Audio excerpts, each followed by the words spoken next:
Hi, I'm Steve Edford. I want to talk about the Big Bang.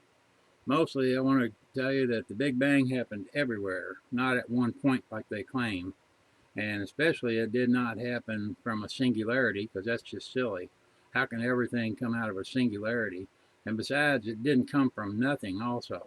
It had to come from energy via equal mc squared. Has to follow that.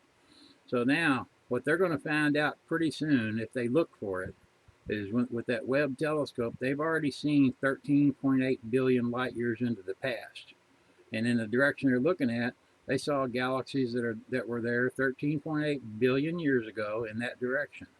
Now, as the next year goes by, as the Earth and the Webb telescope circles the sun, they're going to get a 360-degree panoramic view of the universe and see galaxies everywhere all around. They can look up and down, and they're going to find galaxies that are 13.8 billion light years away where they were 13.8 billion years ago. They were everywhere within a radius of 13.8 billion light years, or a diameter of 27.6 billion light years. So if so, anyway, if they found that, and furthermore, I think that the universe came from a very large ball of energy because it needed energy to get mass. You have to have energy, and it's a lot of energy. I'll get to that later. Just how much energy it takes. So it's a lot, but there had to be a large ball of energy. Now I would imagine that this ball of energy could have been as large as maybe 90 billion light years diameter. That gives a radius of 45 billion light years.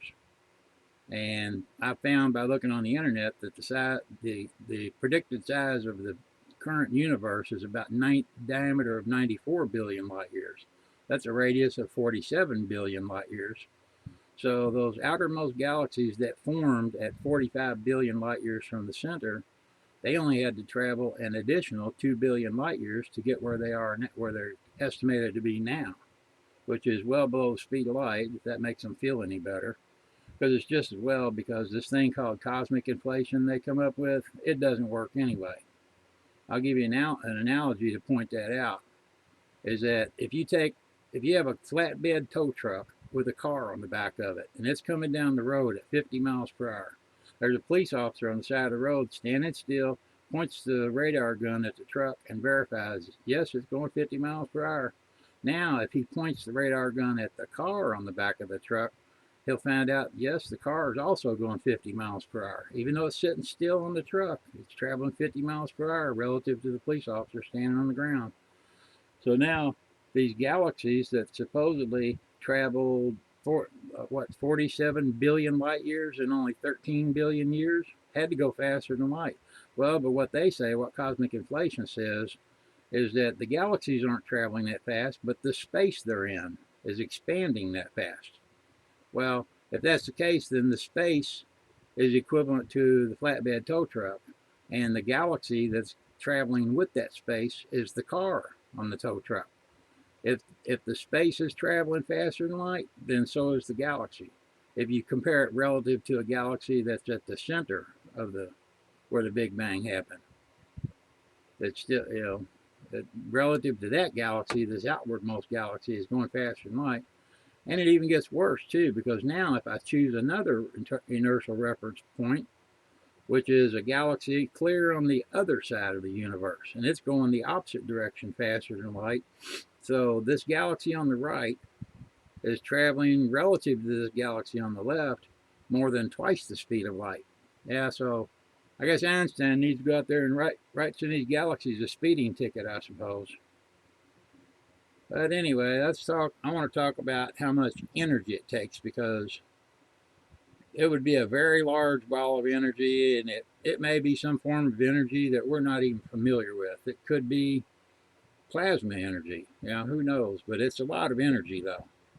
But anyway, here's what I did.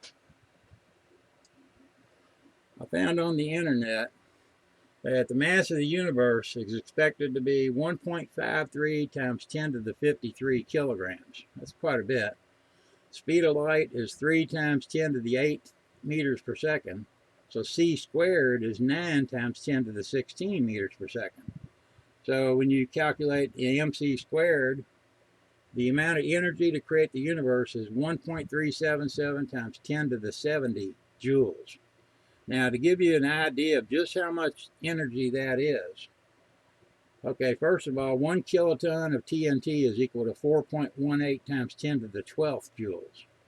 Now, the bomb they dropped in Nagasaki in World War II, it was a 21 megaton TNT bomb, and it comes out to 8.78 times 10 to the 16th joules. So now if you take the energy to create the universe and divide it by the amount of one Nagasaki bomb, you end up, it would require 1.57 times 10 to the 53 Nagasaki bombs. That's a lot of bombs. So anyway, that's about it for the Big Bang, is that basically it happened everywhere. So I guess next it's on to quantum gravity.